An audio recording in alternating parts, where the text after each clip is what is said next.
નમસ્કાર, GS TV પર આપની સાથે હું છું આરતી। હાલ એક મહત્વના સમાચાર સામે નજર કરીશું। તો અમદાવાદના રામોલમાં મન્નાપુરમ ફાઇનાન્સના આસિસ્ટન્ટ મેનેજરના આપઘાતનો આ મામલો સામે આવ્યો છે। બ્રાન્ચ મેનેજરે આસિસ્ટન્ટ મેનેજરના નામે લોન લઈ ઠગાઈ કરી હતી।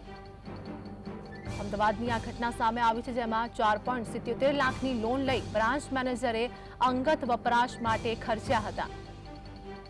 18 નવેમ્બરે હર્ષ વિશ્વકર્મા નામના યુવકે આપઘાત કર્યો હોવાનું સામે આવ્યું અને આ સાથે જ ઘટના અંગે વાત કરીએ કે મૃતક યુવકના ભાઈએ વિનય દેત્રોજીયા સામે ફરિયાદ નોંધાવી છે। રામોલ પોલીસે આત્મહત્યા દુષ્પ્રેરણાનો ગુનો નોંધી રામોલ પોલીસે આગળની તપાસ પણ હાથ ધરી છે। અમદાવાદના રામોલમાં મન્નાપુરમ ફાઇનાન્સના આસિસ્ટન્ટ મેનેજરના આપઘાતનો આ મામલો સામે આવ્યો છે। સંવાદદાતા વિરેન્દ્રસિંહ ભાટી અમારી સાથે જોડાઈ ગયા છે। આસિસ્ટન્ટે આપઘાત કર્યો હોવાનું સામે આવ્યું છે। અમદાવાદની આ ઘટના, શું વધુ અપડેટ?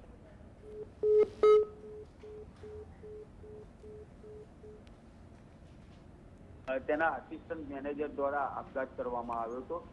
વિગતવાર અર્થે જો વાત કરવામાં આવે તો આ જે બ્રાન્ચ મેનેજર હતા તેમના દ્વારા જે લોન આસિસ્ટન્ટ મેનેજરના નામે જે લોન લેવામાં આવી હતી ને, તે લોનની લીધા બાદ તેમની સાથે ઠગાઈ આચરવામાં આવી હતી।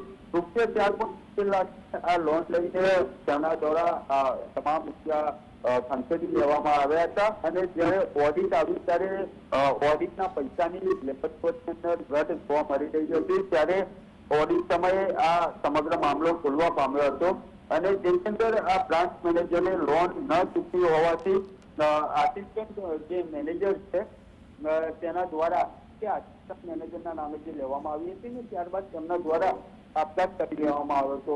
આ ઘટના છે તે 18 નવેમ્બરના રોજ જે હર્ષ વિશ્વકર્મા નામના યુવક હતા તેમના દ્વારા આપઘાત કરવામાં આવ્યો હતો। અંતે જે આસિસ્ટન્ટ મેનેજર હતા તેમના ભાઈ દ્વારા આ જે વિનય દેત્રોજીયા છે તેમના વિરુદ્ધ રામોલ પોલીસ સ્ટેશનની અંદર ગુનો દાખલ કરવામાં આવ્યો છે અને રામોલ પોલીસે આ ગુનો છે તે આત્મહત્યા તેમજ દુષ્પ્રેરણાનો ગુનો નોંધ્યો છે। તેમજ જે વિનય દેત્રોજીયા છે તેમને પકડવા માટેના ચક્રો ગતિમાન કર્યા છે। આભાર વિરેન્દ્ર, સમગ્ર માહિતી આપવા બદલ।